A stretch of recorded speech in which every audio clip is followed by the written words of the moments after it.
Yeah, but he was the first one. But I'm talking when they hired under the CETA program.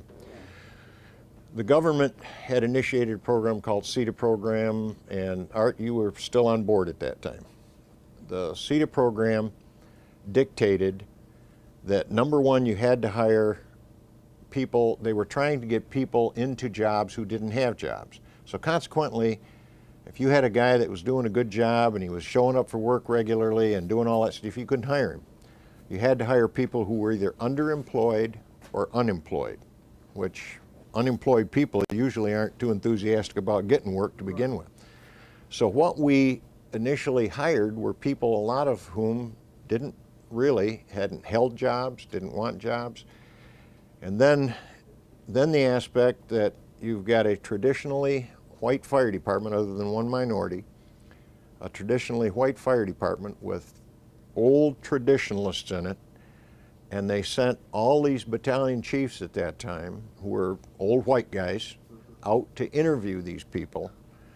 And if you can imagine, they didn't talk the same language, they didn't come from the same neighborhoods, they didn't understand one another, so their background for interviewing was not what you'd call polished, in the sense that they weren't going to be able to pick. I mean, if a guy was going to shuck and jive them, they wouldn't have known it. Right. So consequently, there was a lot of mistakes made as far as the actual hiring process. There was a lot of resentment because a lot of guys felt that it was being forced down their throats.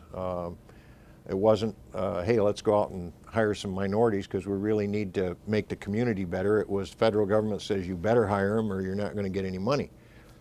So, and this went through the department. It took a long time, a very long time, for people to get over this and to start seeing the value of these people as individuals. And I say these people, I don't mean that in a derogatory sense, but to get used to realizing that these people, the people that they hired, both the minorities and others, had value, that they were people. Let's work with them. Let's take the best that we can out of all this and glean the best and work with it.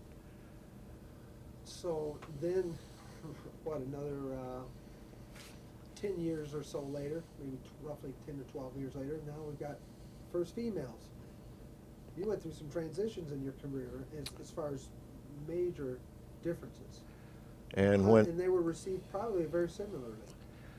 Actually, the work of the reception had pretty well been done. All the work that went into the acceptance of the first minorities and that group, that had kind of taken the edge off it. So when the females came on board, there was resentment, only in the fact that they felt that they were not fairly evaluating them they felt they were lowering standards by letting them do less in the physical agility portion and so on, and by changing it, not by doing less, because they changed it for everybody. Everybody had to do less. But once they got on and were in school, that initial resentment seemed to subside. The first class, as a matter of fact, I trained the first group that had females, and at one time, Flint had 14 females. We had 140 firefighters. We had 10% of our population was female. It was the highest per capita population of females in the United States in a fire service. And we were rather proud of it, actually. Most of them did a pretty good job. You could say that about any group you hire, white, black, female, or male. Most of them do a pretty good job. You have anything else? Sum it up how he fit, maybe like he did with the... Oh, okay, yeah. So, okay, overall, looking back at your 24 years of service, and obviously throughout your life because of your dad's influence on you, how would you sum it up? We're going to look at this for many years to come, and we're going to look at Doug Halstead, and this is what he had to say most about the fire service. I think the fire service is like anything else. Number one, you get out of it what you give into it, what you put into it. And just sitting in this room and looking at yourself and Bob, two different groups, two different eras, two different decades, and looking at this gentleman over here, Mr. Tarkowski, and then myself, this is a career that to me is probably, I wouldn't choose any other career in the world over the one that I've had and the one that I have now.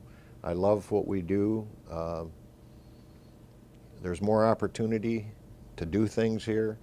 There's more knowledge base about everything. And of course, the life in the station, the life with your brothers and sister firefighters is the greatest, the camaraderie.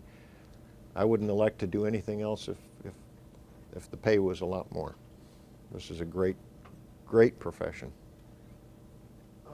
And what would you like us to remember about you in particular? You. Maybe what you did in the fire department while you're here, or you as a person, doesn't really